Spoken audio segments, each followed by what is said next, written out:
নমস্কাৰ পোহৰ লাইভৰ বিশেষ অনুষ্ঠান ঘৰে ঘৰে বাস্তুশাস্ত্ৰলৈ আপোনালোক সকলোকে স্বাগতম জনাইছো দিনটো শুভ কামনা আপোনালোকলৈ থাকিল লগতে আপোনালোকৰ সুস্বাস্থ্য আৰু সকলো দিশতে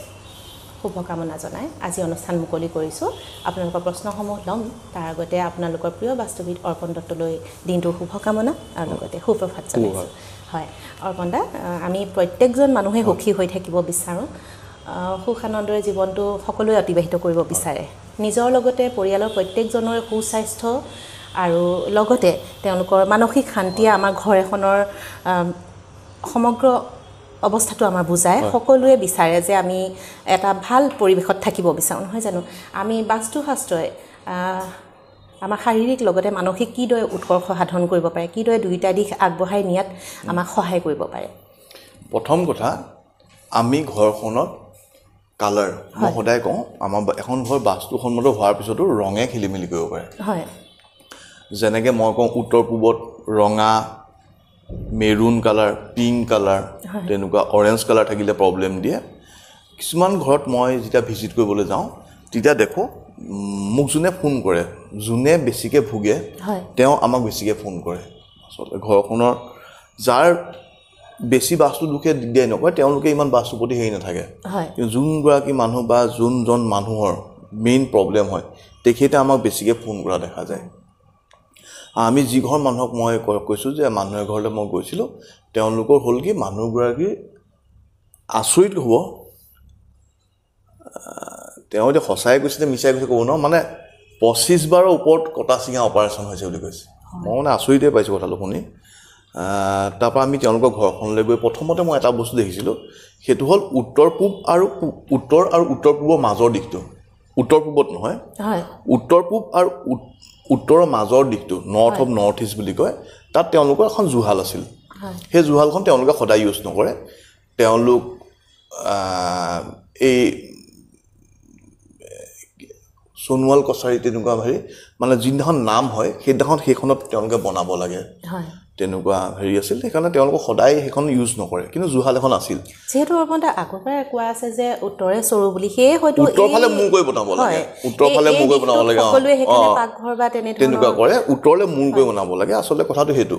কিন্তু আচলতে মই তেওঁলোকৰ ঘৰত দেখিলোঁ যে তাত এখন মানে পাকঘৰ আছিল তেওঁলোকৰ পাকঘৰটো ৰেগুলাৰ ইউজ হোৱা পাকঘৰটো উত্তৰ পশ্চিমত আছিল তেওঁ মই ক'লে বোলে আমাৰ নাম হ'লে আমাক লাগে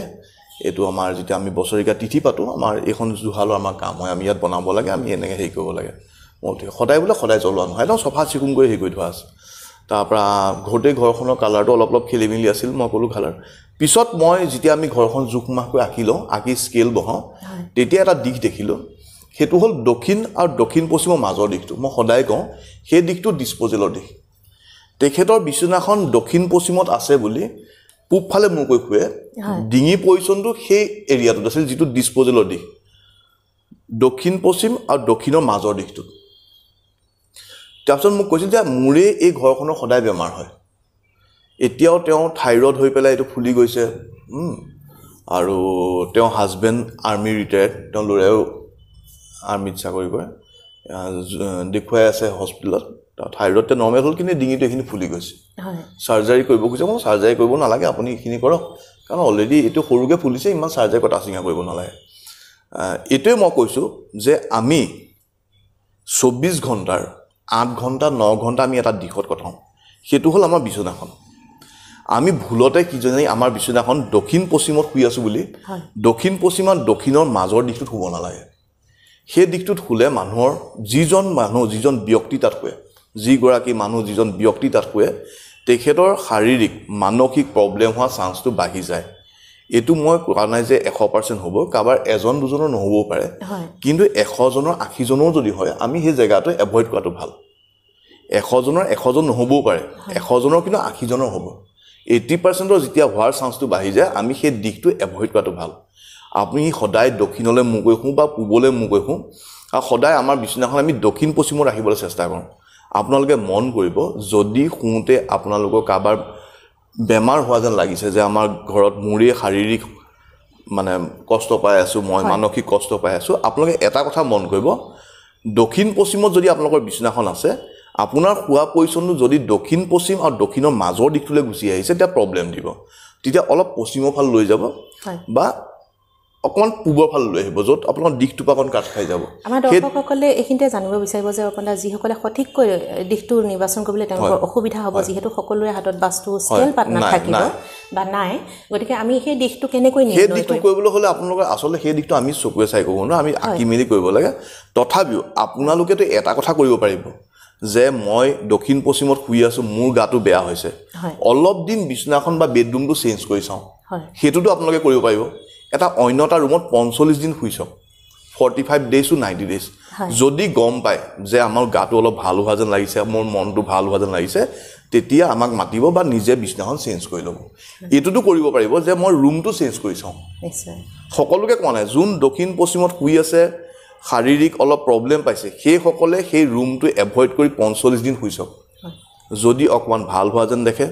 বা মনটো অলপ ৰিফ্ৰেছ হোৱা যেন দেখে তেতিয়া আপোনালোকে চেঞ্জ কৰিব শৰীৰৰ লগত মনৰ যিহেতু সম্পৰ্ক আছে শাৰীৰিক ভাল আপুনি এটা কথা মনটো চাব মানুহৰ মনটো শৰীৰৰ ওপৰত ডিপেণ্ড কৰে মনটো যেতিয়া আপোনাৰ গাটো বেয়া লাগিব মন কেতিয়াও ভাল নালাগে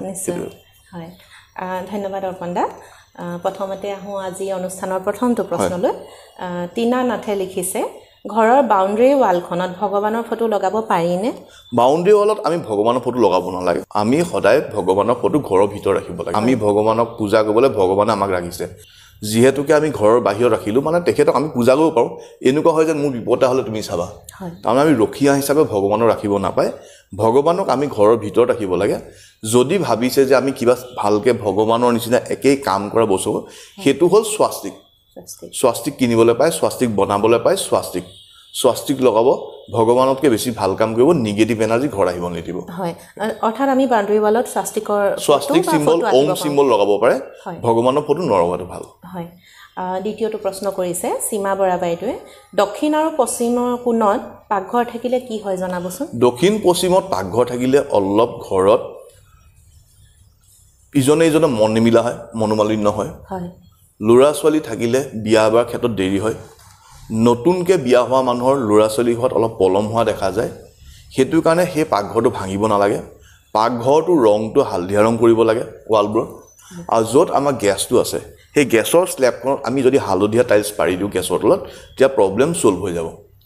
আমি ৰৈ থাকিব নালাগে যে প্ৰব্লেম এটা হ'লে আমি চাম যদি দক্ষিণ পশ্চিমত আপোনালোকৰ পাকঘৰ আছে পাকঘৰটো চিম্পলি বগা হালধীয়া বা গ্ৰে কালাৰ কৰক গেছৰ তলত হালধীয়া টাইলছ পাৰক প্ৰব্লেম ছল্ভ হৈ যাব যিহেতু দক্ষিণ পশ্চিম অংশটোত বা সেই কোণটোত সূৰ্যৰ পোহৰটো পাছবেলাত সুন্দৰকৈ পৰে বাবে জ্যেষ্ঠসকলক আমাৰ ৰুম দিয়া হয় তাতে দক্ষিণ পশ্চিমত আমি ৰুম দিয়া হয় আৰু দক্ষিণ পশ্চিম জেগাটো আমাৰ ঘৰখনৰ মৃতকৰ স্থান পিতৃস্থান বুলি কয় মৃতকৰ স্থান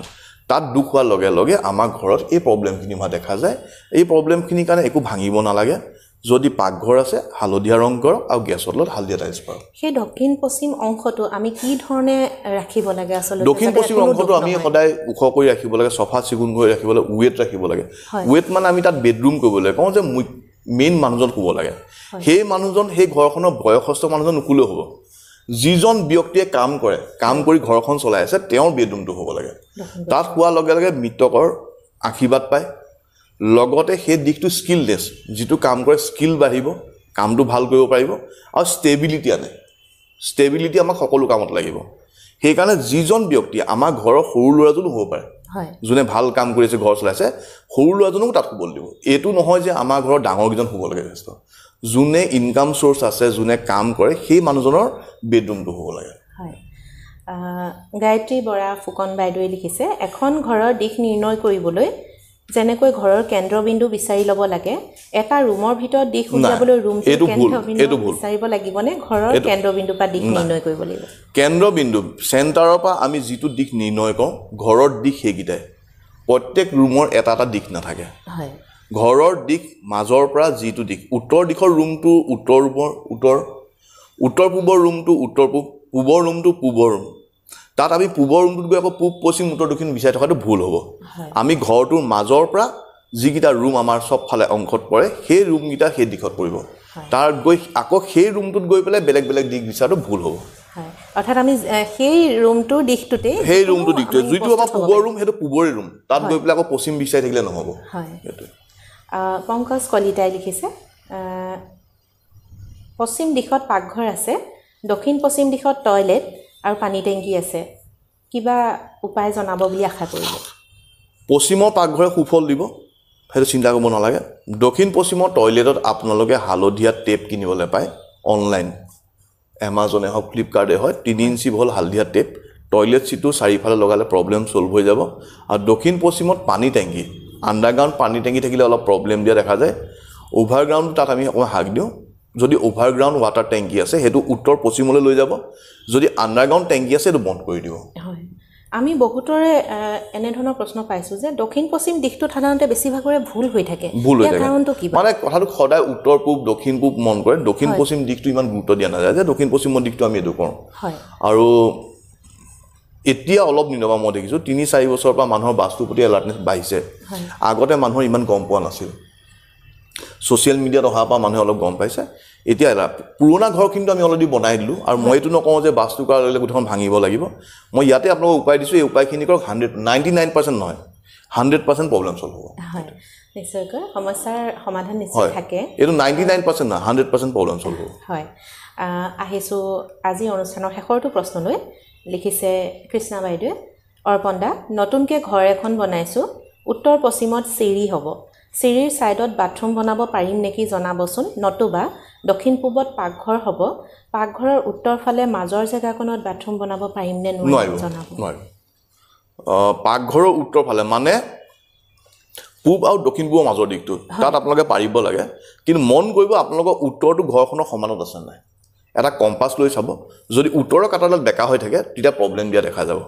যদি একদম মাজত আছে আপোনালোকে দিশটো নিৰ্ণয় কৰিব পাৰে, তেতিয়া পাৰিব। আৰু মোৰ মতে যদি আপোনালোকে বনায়ো অলপ সাৱধানে বনাব, দিশটো নিৰ্ণয় কৰি ল'ব। ভুলতে যেন আপোনালোকে দক্ষিণ পূব আৰু পূবৰ মাজৰ দিশটো বুলি ভাবি দক্ষিণ পূবৰ এটা অংশত যেন সেই টয়লেটৰ চিটটো পৰি নাযায়। হয়, সঠিক দিশ নিৰ্বাচনে আমাৰ বহু ক্ষেত্ৰত সহায় কৰে, যি ধৰণে তেনেকৈ আমাক বিপদতো নিশ্চয় পেলাব পাৰে। গতিকে সকলো সাৱধানে থাকক, আপোনাৰ ঘৰখনৰ বনোৱাত আপোনাৰ সুফল লাভ কৰক, লগতে আপোনালোক সকলোৰে সুস্বাস্থ্য কামনা কৰি আজি অনুষ্ঠান সামৰিছোঁ। পুনৰ আহিম আন এটি নতুন খণ্ডলৈ, চাই থাকিব আপোনালোকৰ প্ৰিয় চেনেল পোহৰ লাইভ। ধন্যবাদ। বিজ্ঞান প্ৰবাহৰ বাবে এটা অনন্য আৰু আধুনিক প্ৰশিক্ষণ কেন্দ্ৰ যোৰহাটৰ বিদ্যা নিকেতন আৰু বিদ্যা ছোৱালী পেইং গেষ্ট। আমাৰ ইয়াত উচ্চতৰ মাধ্যমিক স্তৰৰ বাবে পদাৰ্থ বিজ্ঞান, ৰসায়ন বিজ্ঞান, জীৱ বিজ্ঞান, গণিত, ইংৰাজী, ৰসায়ন বিজ্ঞানৰ গণিত বিষয়ত প্ৰশিক্ষণ দিয়া হয়। আমাৰ ইয়াত অভিজ্ঞ শিক্ষকৰ দ্বাৰা প্ৰশিক্ষণ দিয়া হয়। ইয়াত পদাৰ্থ বিজ্ঞান, ৰসায়ন বিজ্ঞান, গণিত বিষয়ত অৰ্থনীতি শিক্ষা দান কৰা হয়। 15 বছৰৰ শিক্ষকতাৰ অভিজ্ঞতাৰে ধ্ৰুৱজ্যোতি শইকীয়া, 20 বছৰীয়া শিক্ষকতাৰ অভিজ্ঞতা সম্পন্ন ডক্টৰ সিদ্ধাৰ্থ কুমাৰ ভৰদ্বাজ, 25 বছৰীয়া শিক্ষকতাৰ অভিজ্ঞতাৰে পাপৰি ৰাজকুমাৰে, লগতে বিদ্যালয় পৰ্যায়ৰ ইংৰাজী, বিজ্ঞান, গণিত বিষয়ৰ বাবে অভিজ্ঞ শিক্ষকৰ দ্বাৰা প্ৰশিক্ষণ দিয়াৰ লগতে মেডিকেল আৰু ইঞ্জিনিয়াৰিঙৰ প্ৰৱেশিকা পৰীক্ষাৰ বাবে দিয়া হয় শিক্ষা। লগতে ছাত্ৰ ছাত্ৰীসকলৰ সুবিধা হোৱাকৈ শীততাপ নিয়ন্ত্ৰণ কোঠালীৰ ব্যৱস্থাও উপলব্ধ। দূৰ দূৰণিৰ ছাত্ৰীসকলৰ থকাৰ বাবে বিদ্যা ছোৱালী পেইং গেষ্টৰ ব্যৱস্থাও কৰা হৈছে। ইয়াত 24 ঘণ্টাই ইনভাৰ্টাৰ, বেকআপ, পৰিষ্কাৰ পানী, সতেজ আৰু পৰিচ্ছন্ন ঘৰত বনোৱা খাদ্য উপলব্ধ হোৱাৰ লগতে ছাত্ৰীসকলৰ সুৰক্ষাৰ প্ৰতিও লক্ষ্য ৰাখি চিচিটিভি কেমেৰা কভাৰেজৰ ব্যৱস্থা কৰা হৈছে। ঠিকনা KK বৰুৱা পথ, গেছনপুৰ, যোৰহাট। যোগাযোগৰ নম্বৰ 9435435044।